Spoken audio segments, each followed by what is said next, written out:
les histoires de foi. Elles sont aussi diverses qu'étonnantes et changent parfois le destin de toute une ville et même plus loin. On dit que Dieu se mêla des affaires d'un fleuve, le Rhône.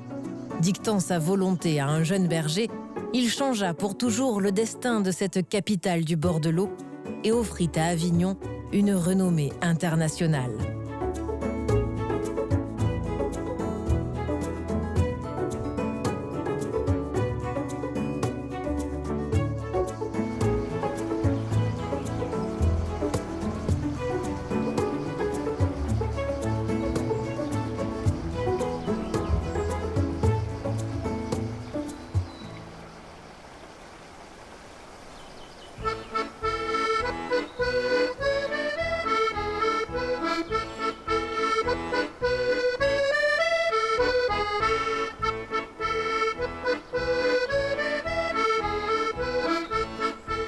Il est mondialement connu par la chanson, mais quand les gens viennent le voir, ils se disent mais il n'y a que ça au pont d'Avignon, puisqu'il n'y a que 4 arches sur 22.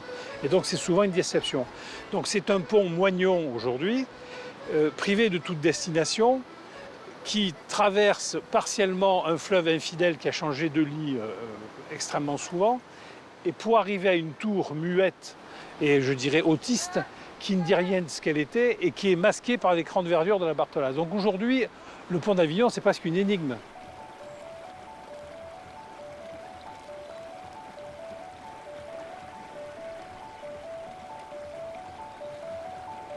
Le Rhône est le plus rapide et le plus puissant des fleuves français, le seul qui relie la Méditerranée et l'Europe du Nord. D'ailleurs, les hommes ne s'y sont pas trompés. Depuis la préhistoire, il est une voie majeure de communication et de commerce. S'il doit son nom aux marchands grecs venus de Rhodes, le Rhône prend sa source en Suisse et termine sa course en embrassant la Camargue. 812 km de voyage.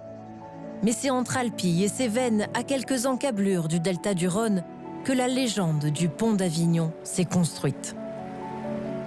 En 1177, un jeune berger venu des montagnes de l'Ardèche annonce aux Avignonnais que Dieu lui a parlé et donné pour mission de construire un pont sur le Rhône. Moqué par la population, il relève le défi de porter à lui seul un bloc de pierre pour le jeter dans l'eau. Tandis qu'il s'exécute, des anges apparaissent, baignés d'une lumière dorée, et par cette intervention divine, le jeune berger devient aux yeux de tous Saint Bénézé. Saint Bénézé, on le présente comme un saint, comme un jeune pâtre qui a une illumination façon Jeanne d'Arc et qui serait venu à Avignon en disant « Dieu m'a commandé de faire un pont, donc je vais lever des fonds ». En fait, c'est un administrateur de biens, c'est quelqu'un qui gère et très bien l'œuvre du pont. Il va acheter des terrains, il va faire toute une série d'actions financières et foncières pour lui permettre d'engager ses travaux.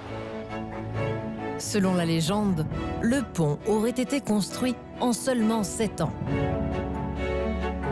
En 1177, on commence à poser les premières piles de ce pont. Et contrairement à la légende, on va mettre 136 ans à le construire, et pas 7 ans. Et il se trouve que ce Bénézé, Benoît, va mourir en 1184.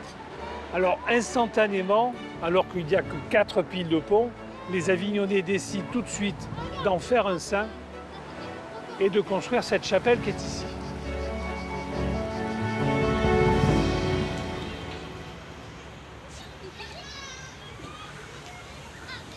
Et donc la première vie du pont d'Avignon, c'est d'abord 4 arches avec un ponton en bois de l'autre côté qui permet aux pèlerins de venir faire pèlerinage et de venir voir les reliques.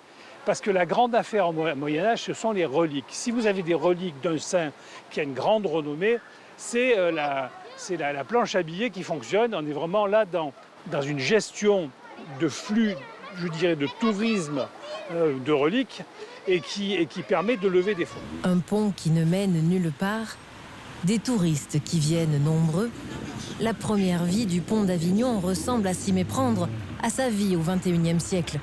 Pourtant, les motivations des visiteurs ne sont plus vraiment les mêmes. Il faut bien avoir à l'esprit que Le Moyen-Âge, c'est une vie extrêmement difficile. Taux de mortalité, 8 gosses sur 10 qui meurent avant couche. Espérance de vie, la quarantaine.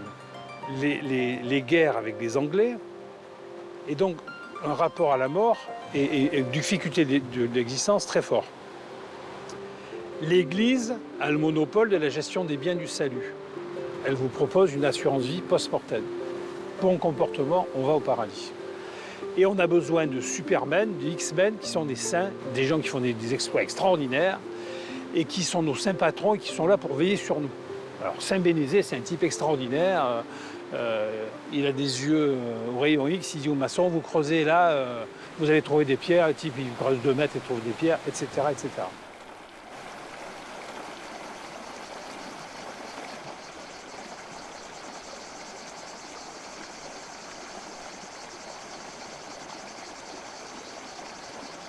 On a cette gestion des saints qui font des choses extraordinaires. Et on est en plein épisode où l'Église vend des indulgences. Et ici, on va vendre des indulgences pour lever des fonds.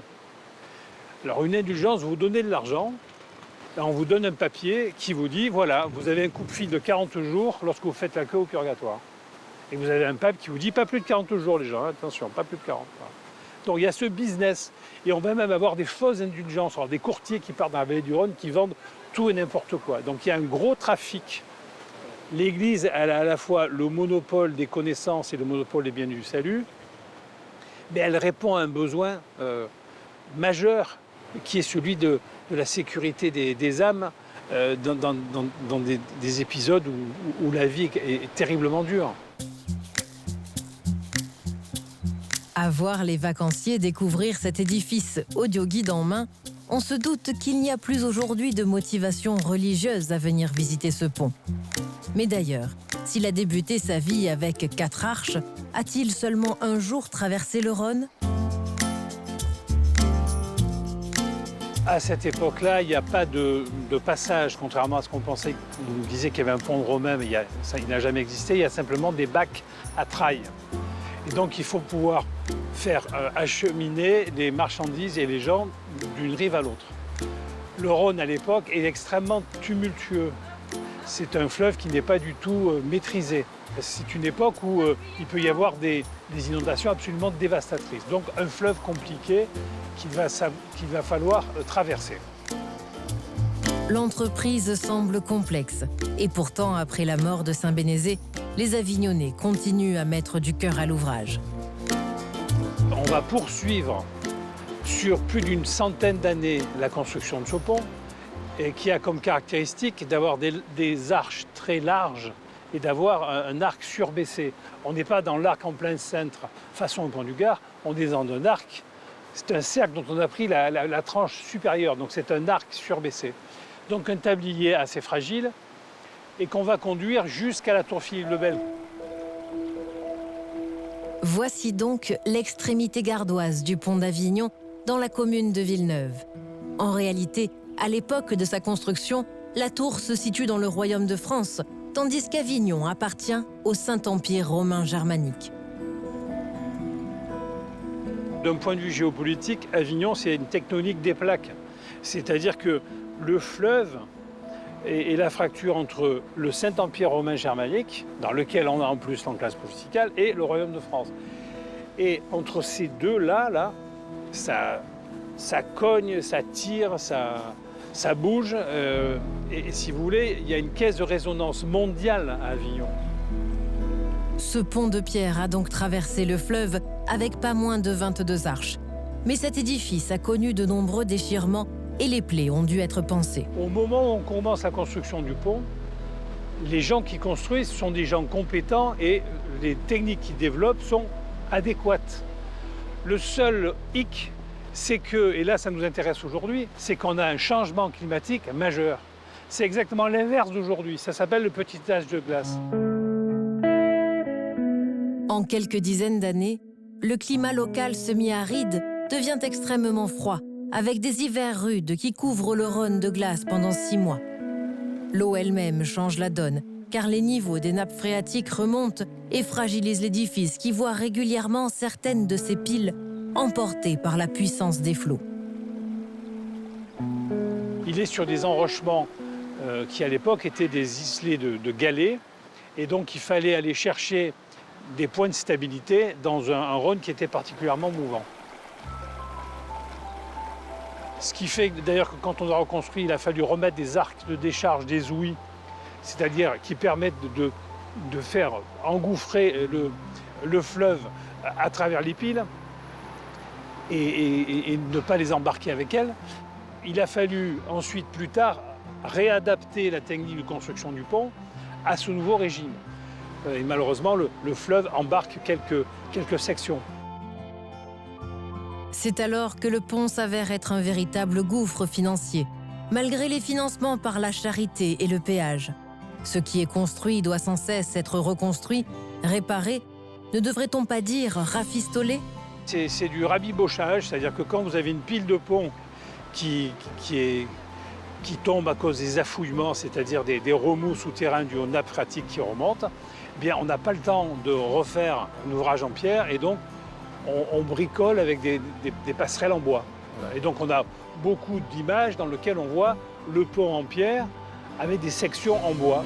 Les affaires avignonnaises se partagent entre laïcs et religieux, ce qui entraîne des achoppements et une mauvaise gestion. Vous avez les gardiens du pont qui sont les cousins des gestionnaires du bac à traille. Donc il y a un côté un peu mafia qui s'installe à l'issue de certains désordres politiques et administratifs. Pourtant, le Rhône est un axe important et qui possède un pont sur le Rhône exerce une grande puissance. Il faut bien avoir à l'esprit que le Rhône, au Moyen-Âge, c'est l'asset, c'est-à-dire tout le trafic économique. Vous avez une foire à Beaucaire qui est extraordinaire, qui amène des milliers de gens, et notamment des Pays-Bas. Et donc il y a un flux nord-sud extrêmement important d'un point de vue économique, et c'est par le Rhône que tout passe.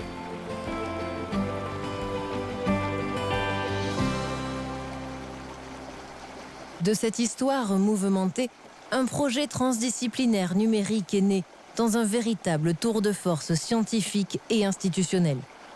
Alors, la naissance de ce projet, c'était dans un train TGV, on buvait des bières et je leur ai dit, les gars, si vous voulez, on pourrait se faire le pont d'Avignon. Ça s'est passé comme ça, avec des bières avalées à grande vitesse. Voilà. Donc un gros travail qui a duré plus de 4 ans, avec 5 laboratoires et des tribus qui ne parlent pas la même langue. Un géomorphologue, lui, il vous parle en millions d'années. Vous dit le Rhône, 44 millions d'années. Puis après, vous avez des archéologues qui viennent pinailler sur est-ce que c'était en février 1284 ou au mois de janvier. Bon. Après, vous avez des historiens qui, eux, font de l'épigraphie latine. Vous avez des architectes, donc des tribus qui ne parlent pas la même langue. Et cette restitution numérique leur a fourni un totem commun. Alors, est-ce qu'il y avait 20 arches ou est-ce qu'il y en avait 22 ? Est-ce qu'il allait à tel endroit ou à tel endroit? Et on fait des hypothèses, et autour de ce totem, vous avez des gens qui se parlent et qui travaillent de manière transversale. Ça, c'était vraiment passionnant comme aventure, et donc ça a permis de donner aujourd'hui, je dirais, un tracé tout à fait étayé et raisonnable du pont. Maintenant, il y a encore beaucoup de choses à investir aussi. C'est-à-dire qu'on a fait du sonar sous-marin, on est allé sonder dans le fleuve les enrochements, on est allé sonder géographiquement dans la Barthelasse avec des tests d'électrorésistivité le sol. On a fait des tests de pollen pour savoir en gros tel bâti ou tel morceau de bois qui était une pile du pont, de quel âge datait-il. Donc on a fait de la dendrochronologie, datage des bois. Donc on a associé toutes ces techniques pour essayer de faire converger les hypothèses les plus raisonnables et intelligibles pour le public.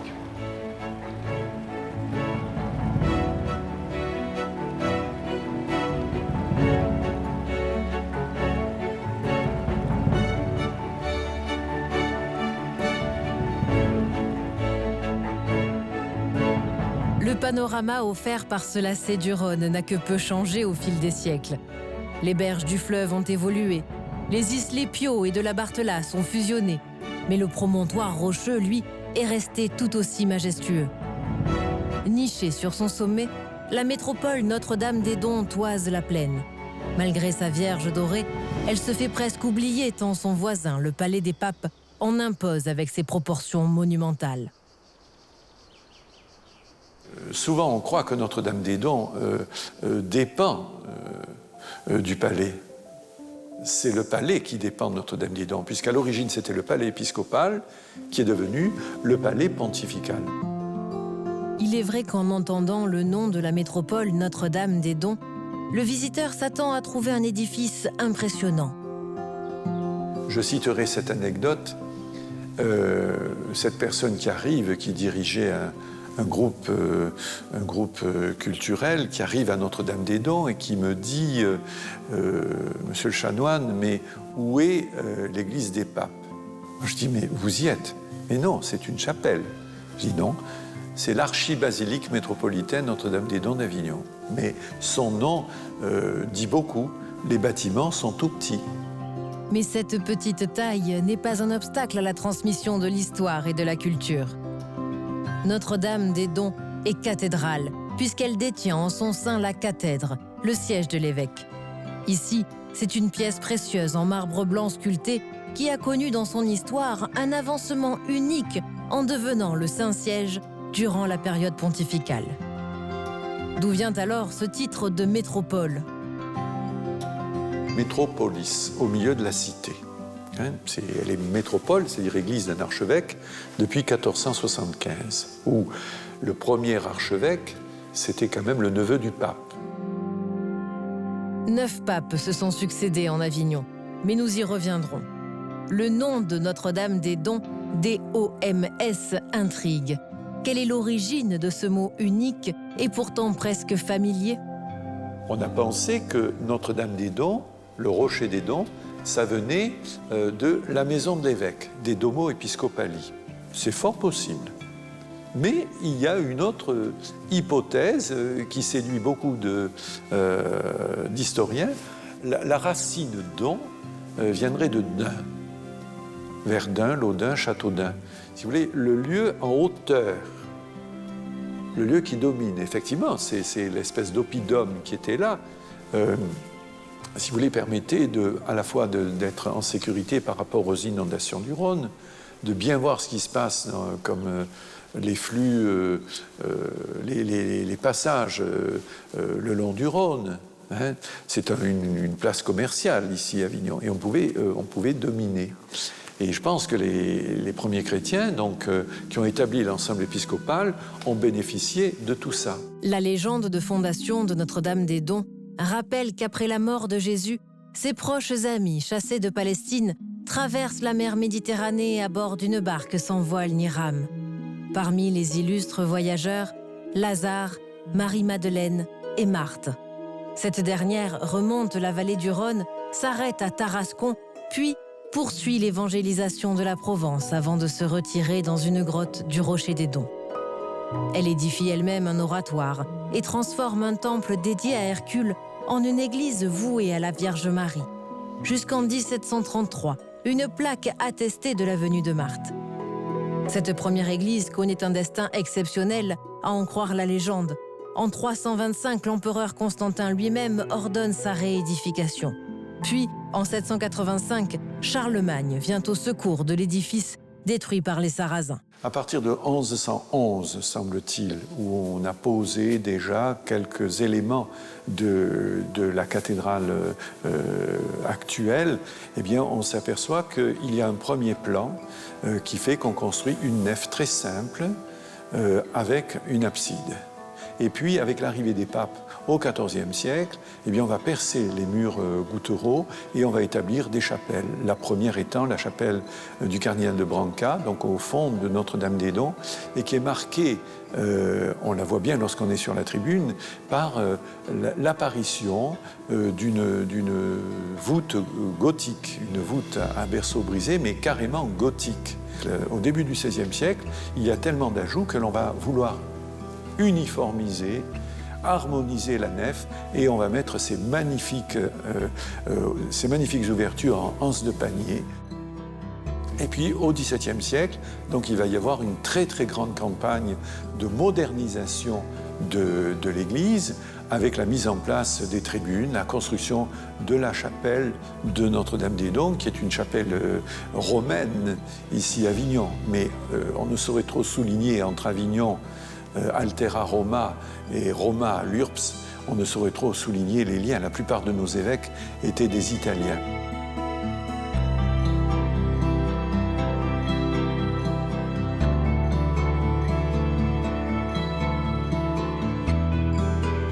Les chanoines, avec notamment le chanoine ouvrier, celui qui s'occupait des bâtiments, n'ont jamais voulu démolir Notre-Dame-des-Dons, l'église du XIIe siècle.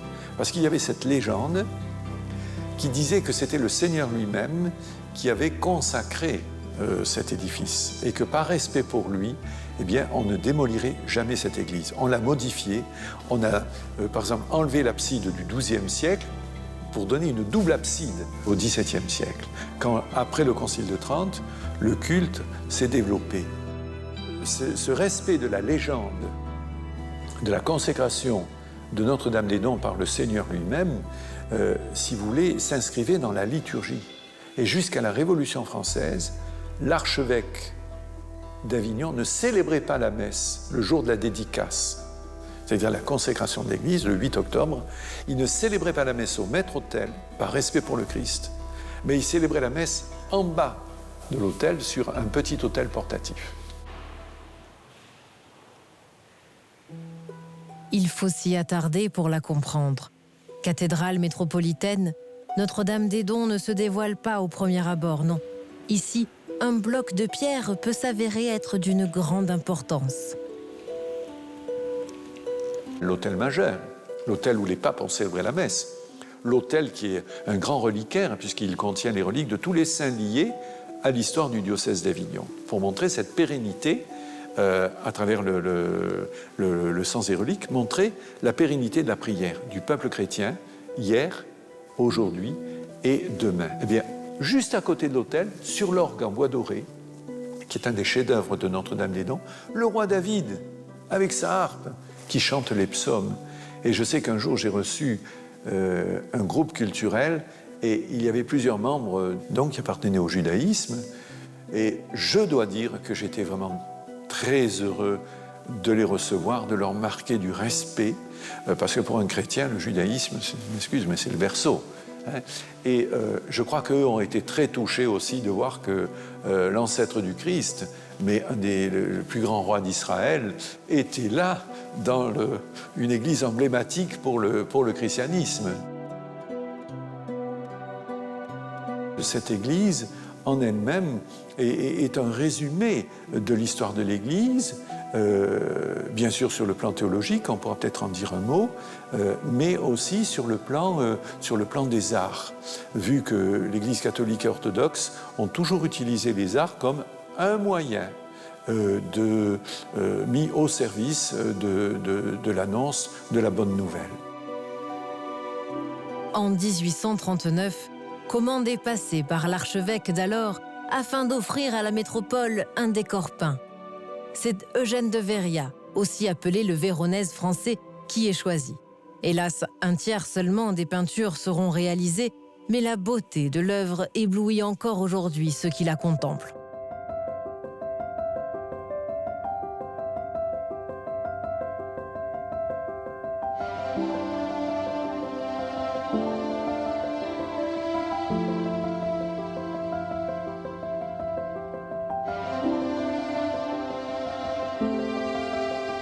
On dit que la chapelle de Véria, c'est la petite Sixtine avignonnaise.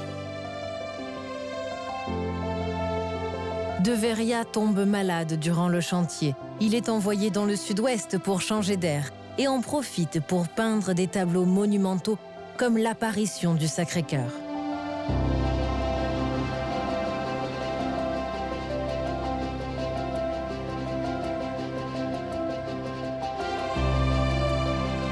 Quelques décennies avant l'intervention de Véria, les révolutionnaires avaient réservé un sort terrible à Notre-Dame-des-Dons. dès 1792, on va supprimer le culte, on va chasser les chanoines, et puis on va transformer Notre-Dame-des-Dons pendant quelques années en tribunal, puis ce sera affecté à la vie des troupes. Donc il y aura des saccages extraordinaires, et on a une délibération de la commune révolutionnaire où il demande d'effacer tout ce qui est blason, tout ce qui est effacé, signe de la superstition.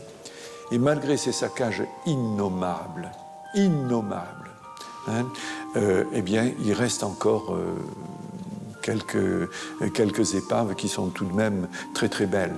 La meilleure preuve, si vous voulez, de l'importance de ces saccages, c'est que la métropole ne sera réouverte qu'en 1819 et que la cathédrale sera installée à Saint-Agricole, qui pourtant avait été forge municipale.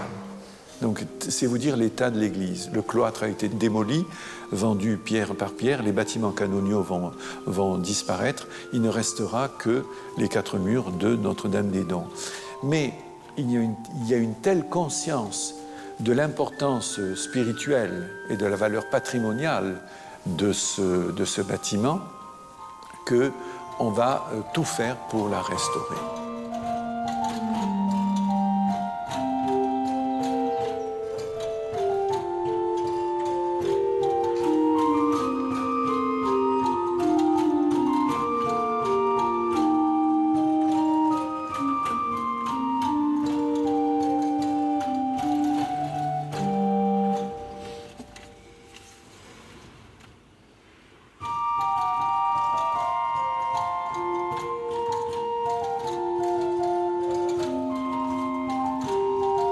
La restauration de Notre-Dame-des-Dons permet, outre l'achat d'œuvres à grand renfort de monnaie, de dévoiler des parties médiévales sauvées des saccages révolutionnaires par des enduits posés à la va-vite.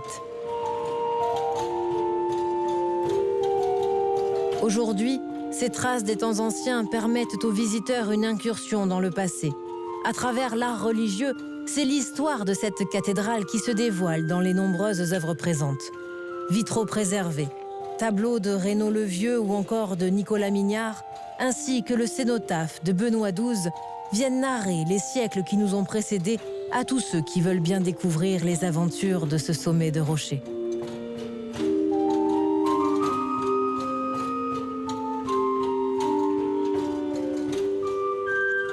En lui-même, ce lieu est un message. Et il faut que chacun puisse y accéder. Ceux qui sont dans le domaine culturel, qu'ils puissent avoir par la culture peut-être une ouverture un petit peu plus grande. Ceux qui viennent au nom de la foi, qui se rappellent que c'est une maison commune et qu'elle est ouverte aussi aux autres. Je ne dis pas que quelquefois il y ait quelques petites frictions, notamment dans la tenue. Il est une chapelle latérale incontournable pour les fidèles, celle de Notre-Dame de tout pouvoir. S'il existe encore des interrogations sur l'origine de ce vocable, la vénération perdure malgré les tourments de l'histoire, et aujourd'hui encore, elle est sollicitée pour de nombreuses causes.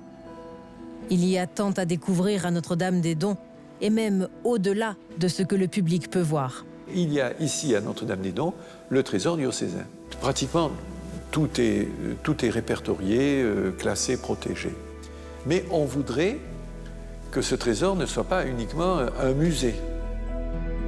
Cachés à l'abri des regards, des calices et autres objets liturgiques ayant pour certains été utilisés par les papes sont pour l'heure inaccessibles au public. Exceptionnellement, l'abbé Brier nous a ouvert les tiroirs contenant les chasubles. Ces pièces de soieries historiques ont été portées par des papes, offertes par des rois comme Louis XIV, Philippe le Bel ou encore Napoléon Ier. Le temps s'est pour ainsi dire figé dans ces meubles. C'est dans ce contexte-là qu'on est en train de mettre en place, finalement, une volonté de présenter au maximum ce patrimoine pour qu'il diffuse son message. Vous vous rendez compte que c'est quelque chose qui est pour nous très essentiel. Si on vient voir une belle sculpture, bon, ça va, c'est bon. Mais qu'est-ce qu'elle veut dire? Pourquoi elle est là? Qu'on soit croyant ou pas croyant, on a droit à recevoir le message, même muet, qui est diffusé par des bâtiments exceptionnels. Notre-Dame-des-Dons ne répond pas à l'image gothique qui s'impose dans les esprits lorsque l'on parle de cathédrale. Elle n'est ni élancée, ni immense, ni baignée de lumière. Mais dès son porche d'entrée, l'œil avisé saura repérer les traces laissées par les chrétiens, les ouvriers et les artistes des siècles passés.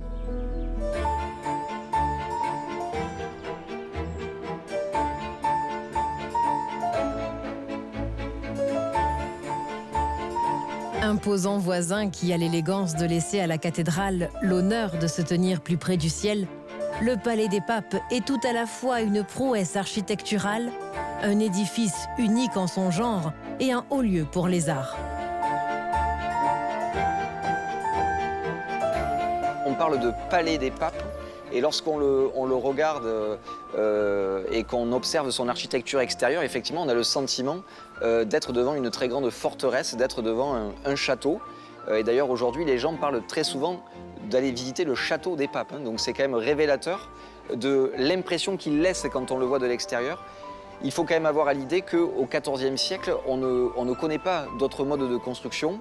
Et donc, effectivement, les papes vont faire la promotion de cette architecture très défensive et militaire pour exprimer cette toute-puissance politique.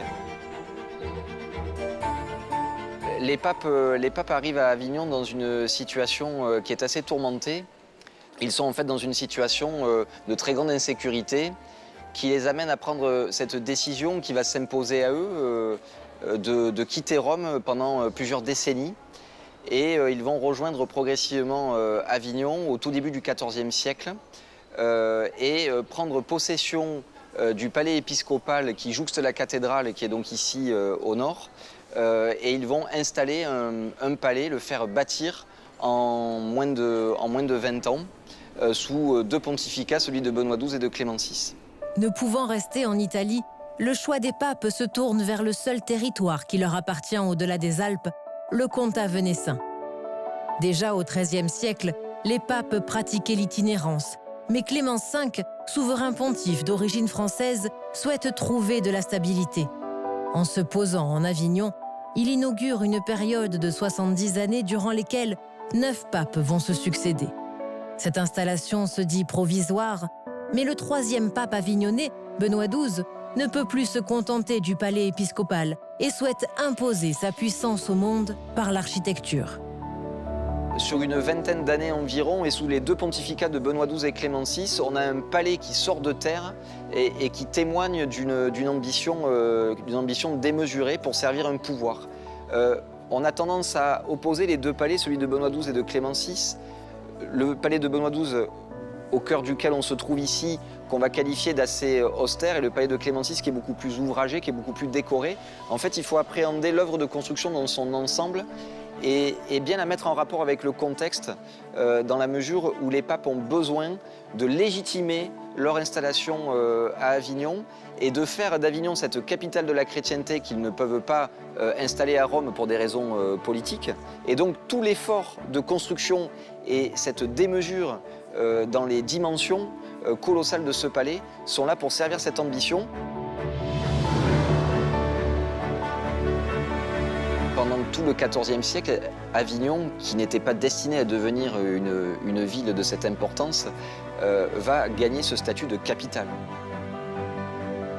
Comme aujourd'hui, on peut le dire, Rome exerce une influence et un rayonnement très important, un rayonnement international, Avignon va jouer ce rôle au XIVe siècle également. Et en effet, pendant tout ce siècle de présence pontificale, les arts se développent au plus haut point. Les papes et les cardinaux ont été de grands mécènes.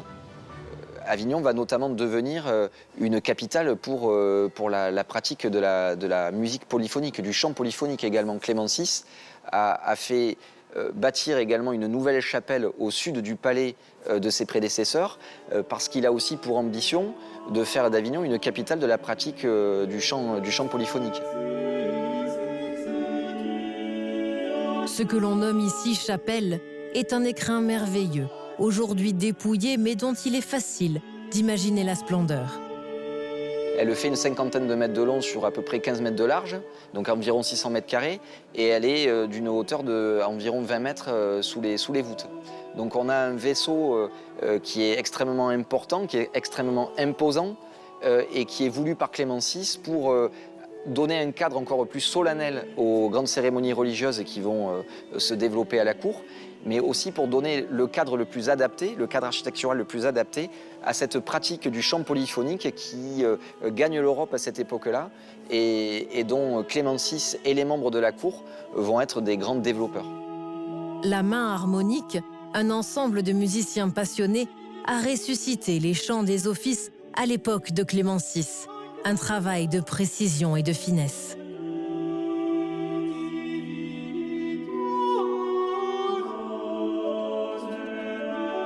L'organisation du Palais des Papes répond à une rigueur toute religieuse et protocolaire. Sur un axe nord-sud, les espaces sont savamment utilisés dans une succession très moderne de pièces affectées. L'espace a tendance à être beaucoup plus ouvert vers le nord.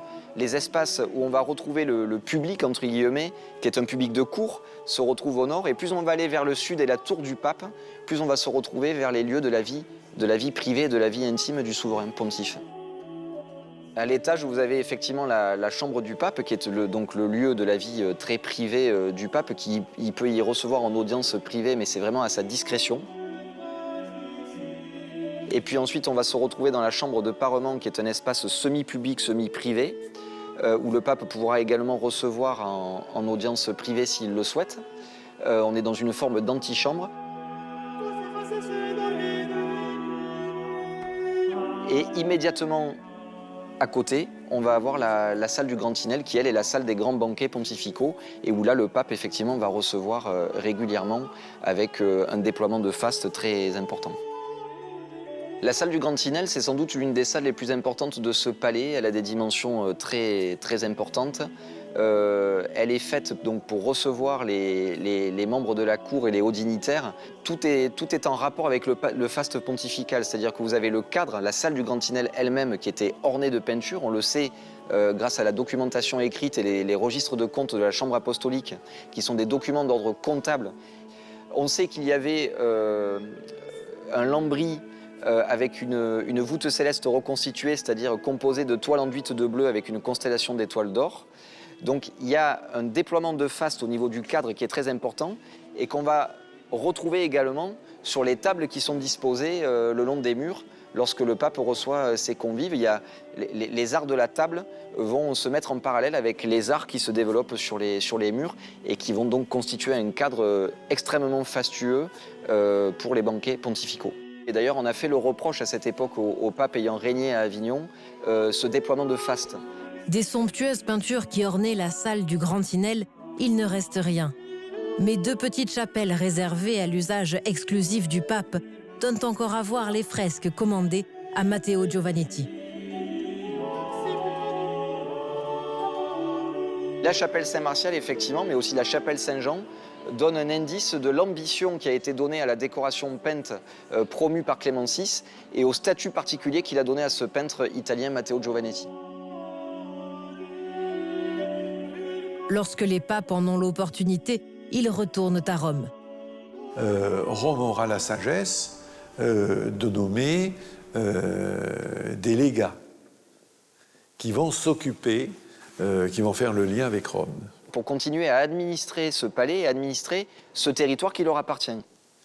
Et puis, il va y avoir l'érection de l'évêché en archevêché, et ce sera la grande période avignonnaise du XVIe et du XVIIe siècle, où Avignon va être le modèle du catholicisme tridentin, vous voyez, du Concile de Trente, avec une cité extrêmement catholique, très, très artistique, voilà, jusqu'à la Révolution française.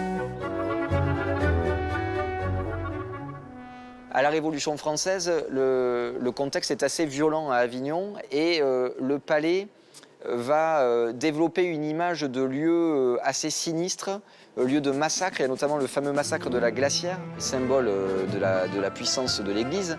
Et bien évidemment, on va penser dans un premier temps, au moment de la Révolution, ou juste après, à le démolir.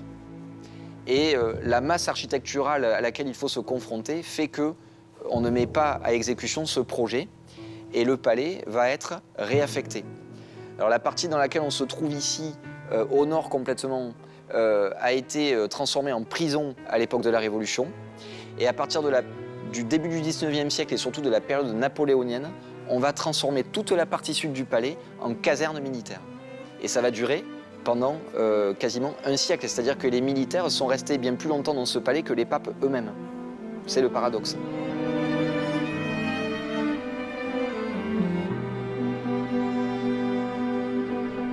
Il est présent sur la première liste des monuments historiques développés par Prosper Mérimée en 1840. D'abord, il y a un gros problème, c'est qu'on s'insurge contre le vandalisme dont les militaires font preuve à l'égard du palais, et notamment à l'égard des différents vestiges de peinture murale. Et puis après, il y a un projet de réaffectation complète qui est demandé au célèbre architecte à l'époque Eugène Viollet-le-Duc. Et puis il y a la guerre contre la Prusse en 1870 qui interrompt ce projet.